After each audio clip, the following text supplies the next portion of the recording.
Welcome to Pesto Comics Audio Edition. This is the entry for August 14th, 2024.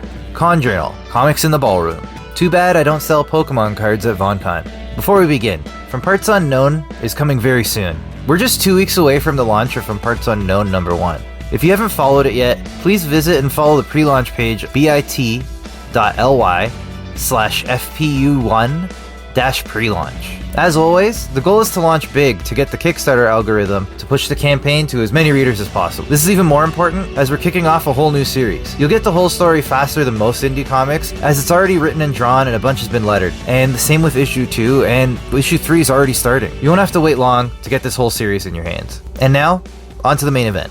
Do you like Pokemon? I've never been to VonCon. When I was at Niagara Falls Comic Con, I was asking my table neighbors how they felt about their experience the year before. Each time, my question was returned with a sullen face and a, "Oh, you're tabling there?" They would immediately backpedal and say, "Maybe it'll work out for me. Maybe I'll be the one that finds the comic fans there. Maybe.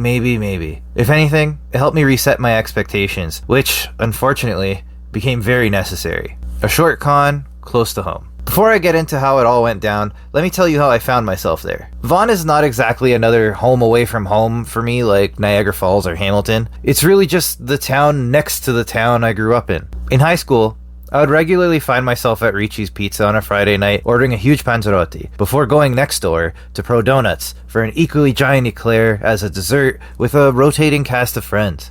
We had a movie theater in our neighborhood, but going to the Colossus Theater in the Woodbridge area of Vaughan was the place to be. It's a movie theater shaped like a spaceship, and the home of one of the first IMAX screens. I also had a short-lived, secondary part-time job as a server in a couple of banquet halls thanks to my cousin, and I was really bad at it. I still feel my skin crawl thinking of how many times I spilled hot trays of pasta on wedding attendees in their finest suits. I cost them more than enough in dry cleaning while making just $1 more than minimum wage, which felt like it was worth it after a morning of making $6.60 an hour at the grocery store the very same morning.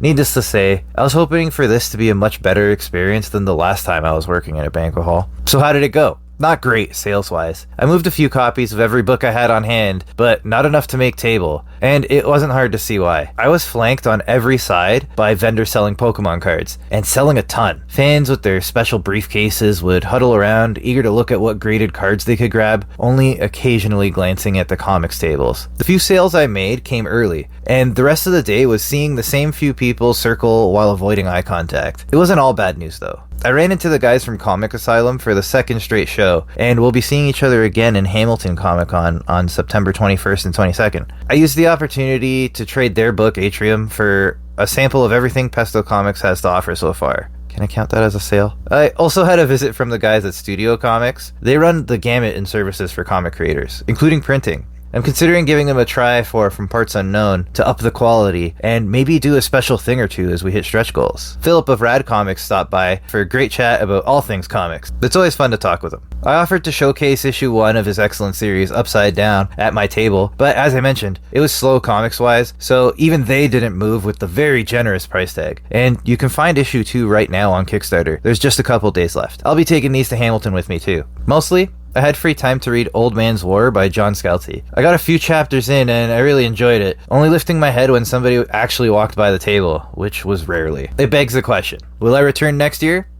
No, I won't. Not unless I get into the trading card business, which there are plans for. That said, unless they're graded Pokemon cards, there doesn't seem to be any interest anyway. Unlike Niagara, with so few comics people there, it wasn't even a great opportunity to network. It was a pretty isolating experience. Another lesson learned. I try to take something out of every experience, and it was pretty hard for this one. If anything, I learned that I should ask around before fronting the dough to table at some of these cons. I was warned by more than one person, well after I got the table, that it would be what it became. That said, I was also told that Fan Expo Vancouver is more art-focused than comics-focused, so we'll see what happens if I'm promoted from the waitlist there. Oh well. Here's hoping third time's a charm in Hamilton this September.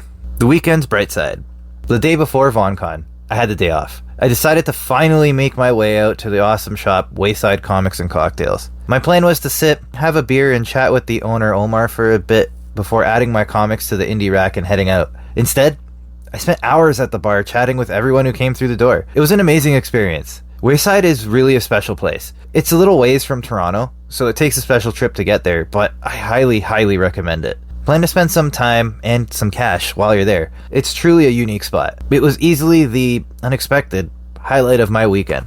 Have you gone to a convention that didn't go your way? Do you have a favorite LCS that's doing things differently? Do you collect expensive graded Pokemon cards? Let me know in the comments. And before I leave you, some more quick updates and goings on. Crazy Latte Thing Called Love update. Packages are 98% ready.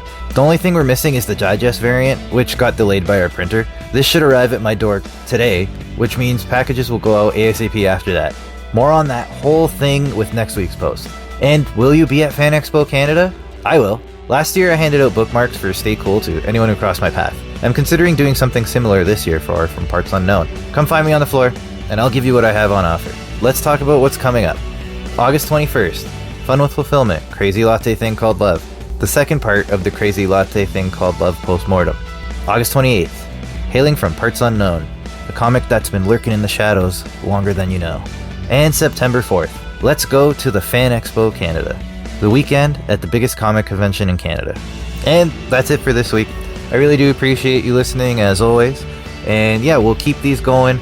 If you do happen to find me on the floor at Fan Expo, please say hi. But there'll be a post between now and then. So until next Wednesday, have a great one. Thanks again.